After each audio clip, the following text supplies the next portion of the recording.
When things are at their worst, that's when we need to concentrate to see the light. The person who wishes for my benefit when wishing me well is my best friend. We become what we consistently do. Therefore, excellence is a habit rather than an act. Without a hint of insanity, there can be no genius. The roots of education are bitter, but the fruit is sweet. In speaking to popular audiences, the illiterate are more persuasive than the educated because of their simplicity.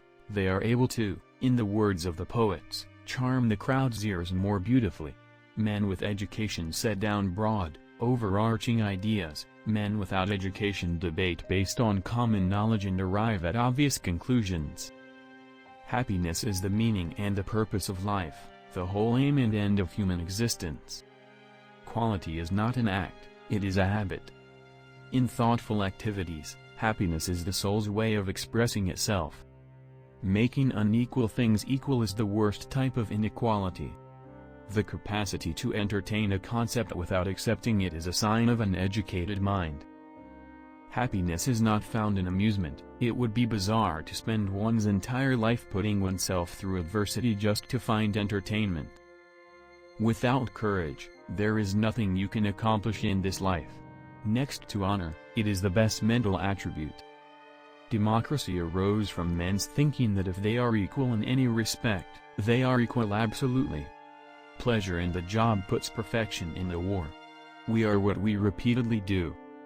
The happy life is thought to be one of excellence. Now an excellent life requires exertion, and does not consist in amusement. If eudaimonia, or happiness, is an activity that is in line with excellence, it only makes sense that it would be in line with the utmost excellence, which would be the best aspect of who we are.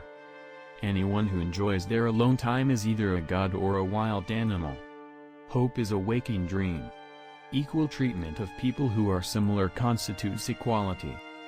Since we only care about what people think of us because they are the ones who form those opinions, and since shame is a mental image of disgrace in which we shrink from the disgrace itself rather than its consequences, it follows that the individuals in front of whom we feel shame are those whose opinion of us matters to us. Whatever is inside of us that feels, thinks, desires, or is otherwise animated is something celestial, divine, and so indestructible. The whole is more than the sum of its parts. Since defeating one's own desires is harder than defeating an enemy, I consider someone to be more courageous than someone who defeats an enemy. The wise seek to prevent suffering rather than to obtain pleasure. The perfect man accepts life's mishaps with grace and dignity while making the most of the situation. The high-minded man must care more for the truth than for what people think. Friendship is a single soul dwelling in two bodies. The ability to instruct is the only distinctive indicator of comprehensive knowledge.